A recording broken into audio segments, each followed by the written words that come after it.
හිමීට ගහන්න. එතකොටයි සෙල්ලම් කරන්නේ.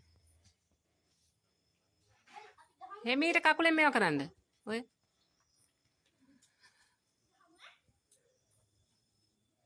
හිමීට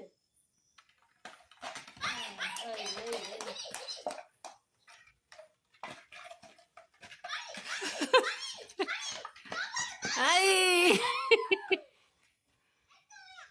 අල්ලන්න බෑනේ කටි. කකුලෙන් මෙහාට ගන්න අතින් අල්ලන්න එපා කියලා. අත තියන් ඉන්න බෝලෙට දැක්කද වැඩේ?